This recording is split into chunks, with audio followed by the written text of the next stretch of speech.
आज मी तुम्हाला झटपट अशी गाजर फरसबीची सुक्की भाजी बनवून दाखवणार आहे। त्यासाठी बघा कढई गरम करत ठेवली, त्यामध्ये तेल काढून घेऊया। तेल काढलेलं आहे अर्धी पळी। आवडीप्रमाणे थोडंसं कमी जास्त केलं तरी चालू शकते आणि गरम होऊन देऊया।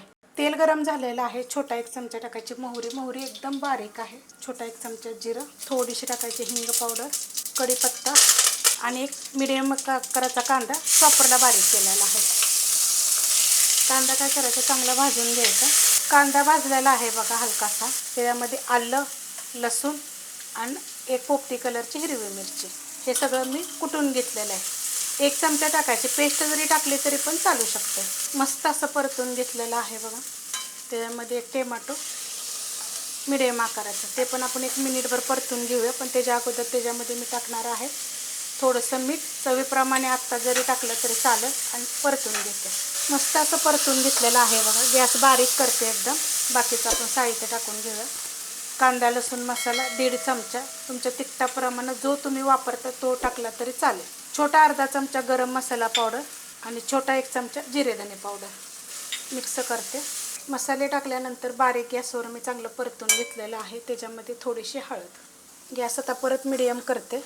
आता ह्याच्यामध्ये टाकायचे आपल्याला फरसबी। तर फरसबी आहे 300 ग्रॅम। स्वच्छ धुवून बघा, असे मोठे मोठे स्तव हे केलेले, हातानंच मोडलेले आपण गवारे मोडतो असे। बारीक जरी कापून घेतले तरी पण चालेल ना। तरी पहिले परतून घेते। मस्त असं परतून घेतलेलं आहे। त्याच्यामध्ये 300 ग्रॅम गाजर। आता हे पण ह्याच्यामध्ये आपल्याला चांगलं परतून घ्यायचे 1 मिनिटभर। मीडियम गॅसवर चांगलं असं परतून घेतलेलं आहे बघा। असं पाणी सुटतं। त्याच्यामध्ये आपण राहिलेलं चवीप्रमाणे मीठ टाकूया, कारण पहिलं आपण थोडंसंच टाकलं होतं, कारण मसाल्यांना पण मीठ असतं हे पण लक्षात घ्या।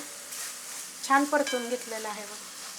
ह्याच्यामध्ये काय करणार, एकदम मी थोडंसं पाणी टाकणार आहे। नाही टाकलं तरी चालेल, एकदम बारीक गॅसवर वाफेवर सुद्धा छान होतं। घाई असेल तर एकदम थोडंसं पाणी टाकायचं आणि एकदम गॅस बारीक करायचं। एकदम थोडं टाकलं बघा पाणी, कारण की स्वच्छ धुवून कापून घेतले होते। गाजराची वरची सालसुद्धा काढून घ्यायची आणि मग तोडून घेतली चालेल, बारीक कापून जरी घेतली तरी चालेल। एकदम गॅस बारीक करणार आहे 10 ते 15 मिनिटं। तर हे लक्षात ठेवायचं, कढई जर आपली पातळ असेल तर एकदा जरूर हलवायचं, नाहीतर खाली लागेल।